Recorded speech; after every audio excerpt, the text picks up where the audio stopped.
देखेंगे हिंदुस्तान ने पाकिस्तान की जो कूटनीतिक कुटाई शुरू कर दी है उसकी। आज इस कूटनीतिक कुटाई के चलते पाकिस्तान में हड़कंप मच गया है। भारत ने कल पाकिस्तान के खिलाफ एक डिप्लोमेटिक स्ट्राइक करते हुए 5 बड़े फैसले लिए हैं। इन 5 बड़े फैसलों से पाकिस्तान में इस वक्त भारी बौखलाहट है। भारत ने साफ कह दिया है कि पाकिस्तानियों भारत छोड़ो, सभी वीजा रद्द होंगे, पाकिस्तान के राजनयिक भी भारत छोड़ो, अटारी बॉर्डर भी बंद हो। लेकिन इसी के साथ सबसे बड़ा फैसला जल संधि रोकने का। अब इसके बाद वो पाकिस्तान जो दाने दाने के लिए पहले ही मोहताज था, अब बूंद बूंद के लिए प्यासा भी हो जाएगा। इंडस वाटर ट्रीटी यानी सिंधु जल संधि पाकिस्तान की लाइफलाइन है और पाकिस्तान में बिजली, पाकिस्तान में पानी इसी से मिलता है। भारत ने पानी रोका तो यह सबसे बड़ी तबाही मचा देगा और भारत ने पानी रोक दिया है। जी हां, इस पानी रोकने के ऐलान के बाद से ही पाकिस्तान में बैठकों पर बैठकें हो रही हैं। लेकिन पाकिस्तान जानता है कि भारत इसी पर नहीं रुकेगा। आज प्रधानमंत्री नरेंद्र मोदी ने स्पष्ट संदेश देते हुए बता दिया कि दुनिया के आखिरी छोर तक गर्दन पकड़कर उन आतंकियों को वापस लाएंगे जिन्होंने भारत पर हमला किया। पाकिस्तान में इस वक्त डर यही है कि भारत उनके कौन से हिस्से पर कब हमला कर देगा उन्हें नहीं पता है। भारत कब हमला कर देगा, क्योंकि ये जो तस्वीर आप देख रहे हैं, अरब सागर में आज भारत ने मिसाइल परीक्षण किया है। ये संदेश पाकिस्तान को है। ये जो तस्वीर आप इस वक्त देख रहे हैं, ये मिसाइल परीक्षण की नहीं है, ये संदेश की तस्वीर है जो पाकिस्तान को भारत ने दी है। और जैसा मैंने कहा कि एक कूटनीतिक कुटाई तो शुरू कर दी है, लेकिन पाकिस्तान जानता है कि भारत यही नहीं रुकेगा। एक अलर्ट मचा हुआ है वहां पर। आपको मैं सबसे पहले प्रधानमंत्री का वो बयान सुनाना चाहती हूं जिस बयान के बाद पाकिस्तान जानता है कि कुछ बड़ा होने वाला है। पाकिस्तान जानता है कि सिर्फ ये डिप्लोमेटिक स्ट्राइक पर भारत नहीं रुकने वाला। जरा सुनिए आज नरेंद्र मोदी ने देश की जनता से क्या कहा। और मैं ये भी आपको बताऊं कि आज बिहार में प्रधानमंत्री नरेंद्र मोदी ने एक संदेश अंग्रेजी में भी दिया है और उसका सीधा मतलब यह कि अंग्रेजी में दिया संदेश दुनिया के देशों के लिए है कि पाकिस्तान से भारत बदला लेगा। जरा सुनिए देश के प्रधान सेवक ने क्या कहा। यह हमला सिर्फ निहत्थे पर्यटकों पर नहीं हुआ है। देश के दुश्मनों ने भारत की आत्मा पर हमला करने का दुस्साहस किया है। मैं बहुत स्पष्ट शब्दों में कहना चाहता हूं, जिन्होंने ये हमला किया है उन आतंकियों को और इस हमले की साजिश रचने वालों को उनकी कल्पना से भी बड़ी सजा मिलेगी। सजा मिलकर के रहेगी। अब आतंकियों की बची खुची जमीन को भी मिट्टी में मिलाने का समय आ गया है।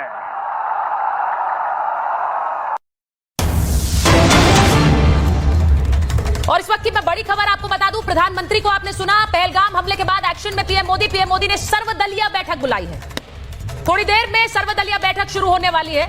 गृह मंत्री अमित शाह और विदेश मंत्री एस जयशंकर इस बैठक के लिए पहुंचे हैं। सर्वदलीय बैठक, ये तस्वीरें आपको मैं उस सर्वदलीय बैठक की दिखा रही हूं। प्रधानमंत्री ने इस सर्वदलीय बैठक को बुलाया है। इस बैठक से पहले गृह मंत्री अमित शाह और विदेश मंत्री एस जयशंकर राष्ट्रपति भवन पहुंचे थे। वहां उन्होंने जाकर राष्ट्रपति को भी ब्रीफ किया है, उन्हें भी जानकारी दी। और अब ये सर्वदलीय बैठक यानी अलग अलग राजनीतिक दल के नेताओं को इस बैठक में भारत जो कदम उठा रहा है उसकी जानकारी दी जाएगी। यानी कि इस बैठक के जरिए अभी उठाए गए कदम और आने वाले समय के लिए भी एक ब्रीफिंग राजनीतिक दल को दी जा रही है। अब भारत में जहां एक तरफ ये बैठक शुरू होने वाली है उसकी तस्वीरें मैं आपको दिखा रही हूं, वहीं दूसरी तरफ पाकिस्तानी सेना में एक बेचैनी बढ़ गई।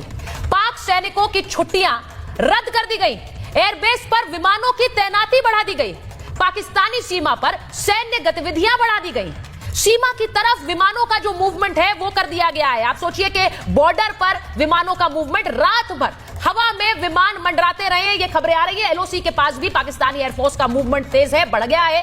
ये फ्लाइट मूवमेंट, सेना की छुट्टियां रद्द होना, ये सब दिखाता है कि पाकिस्तान में कैसे इस वक्त हड़कंप मचा हुआ है। जो मैं आपको बता रही हूं, पाकिस्तान में हड़कंप मचे होने की ये तस्वीर। इसी सब के बीच जो एक और बड़ी खबर आ रही है मेरे पास, मैं वो भी आपको बताऊं कि पाकिस्तान ने इस सब के बीच एक गीदड़ भभकी भी दी। उप प्रधानमंत्री इशाक डार का बयान आया है, वो कह रहे पाकिस्तान पर कार्रवाई हुई तो हम जवाब देंगे। अगर कार्रवाई हुई तो हम जवाब देंगे, कोई विदेशी दबाव नहीं मानेंगे, ये कह रहे हैं इशाक डार। तो उप प्रधानमंत्री का ये बयान है, वो कह रहे हैं कि अगर किसी तरह की कोई कार्रवाई हुई तो हम जवाब देंगे। ये इसलिए कह रहे हैं क्योंकि पाकिस्तान ने अभी तक ये नहीं माना कि उसने हमला किया। वो बार बार आरोप लगाता रहा है कि कैसे भारत पाकिस्तान की छवि खराब करने के लिए कह रहा है। लेकिन मैं आपको कबूलनामा सुनवाती हूं, आपको मैं कबूलनामा सुनवाऊंगी कि कैसे पाकिस्तान ऑक्यूपाइड कश्मीर के जो नेता हैं अनवरुल हक, उन्होंने साफ साफ शब्दों में माना कि भारत को चोट पहुंचा रहे हैं उनके लड़ाके। और वो ये भी कह रहे हैं कि दिल्ली से लेकर पीओके तक ये गूंज सुनाई देगी। मैं आपको सबसे पहले शर्मनाक कबूलनामा सुनाना चाहती हूं, जिसके बाद ये मैं आगे बढ़ूं। जरा सुनिए पाकिस्तान कैसे मान रहा है कि वो दिल्ली से लेकर कश्मीर तक हमले करा रहा है। दो टोक अंदाज में कहना चाहता हूं, चाहे इसकी कीमत खून से देनी पड़े। तुम बलूचिस्तान में पाकिस्तानियों के खून से होली खेलोगे, इसकी कीमत तुम्हें दिल्ली से लेकर मकबूजा कश्मीर के अंदर तक अदा करनी पड़ेगी। Absolutely correct. और जो हिस्सा इसमें कश्मीरी मुजाहिदीन का है, इंशाअल्लाह ताला वो पहले भी अदा करते रहे और आप पूरी कुव्वत और पूरी जुर्रत से अदा करेंगे। तुमसे जो होता है करो। मेरे साथ जो मेहमान जुड़ रहे हैं मैं उनका परिचय आपसे कराऊंगी। मैं इस वक्त यह भी बताऊं कि वहां एक सर्वदलीय बैठक चल रही है। मैं पहले बीजेपी के राष्ट्रीय प्रवक्ता के शर्मा जी के पास जाऊंगी। एम्बेसडर दीपक वोरा हमारे साथ जुड़ रहे हैं, मेजर जनरल संजय मेस्टन हमारे साथ जुड़ रहे हैं, कर्नल शैलेंद्र सिंह हमारे साथ जुड़ रहे हैं। बहुत बहुत स्वागत है आप सभी का। मेरे पाकिस्तान के मेहमान भी जुड़ने वाले हैं, मैं उनके पास भी जाऊंगी। आरजू काजमी वरिष्ठ पत्रकार है, हैदर हयात खान डिफेंस एक्सपर्ट है। लेकिन मैं पहले हिंदुस्तान के जो हमारे मेहमान है उनके पास जा रही हूं, तो उन्हें स्क्रीन पर रखिए। मैं सबसे पहले के शर्मा जी आपके पास जा रही हूं। प्रधानमंत्री नरेंद्र मोदी आज बिहार में थे और उन्होंने आज जो बात कही कि धरती के आखिरी छोर तक जाएंगे और इस हमला करने वालों को ढूंढ कर लाएंगे और ऐसी सजा देंगे कि दुनिया देखेगी। लेकिन बड़ी बात यह कि आज उन्होंने बिहार में अंग्रेजी में भी अपनी बात रखी। अब लोग सोच रहे हैं कि अंग्रेजी का भाषण के मायने क्या थे। बहुत से लोगों का यह मानना है कि क्या दुनिया के देशों को प्रधानमंत्री एक संदेश दे रहे थे। के शर्मा जी।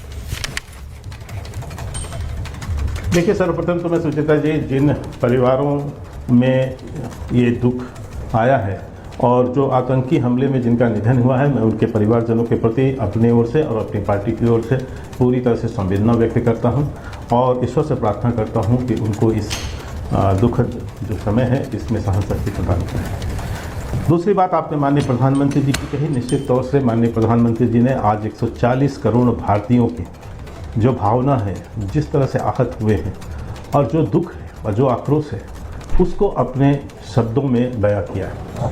आपने एक शब्द कहा निश्चित तौर से कि उन्होंने अंग्रेजी में भी कहा, उन्होंने स्पष्ट रूप से कहा है, आई से टू होल वर्ल्ड, मैं पूरे विश्व को बता देना चाहता हूँ कि पाकिस्तान ने नाम तो नहीं लिया, लेकिन ये कहा कि जिन आतंकियों ने इस घटना को अंजाम दिया है और इसके पीछे जो ज़मीन है और जो इनको मदद देती रही है और जहाँ ये पनपते हैं, हम किसी को नहीं छोड़ेंगे। और मोदी जी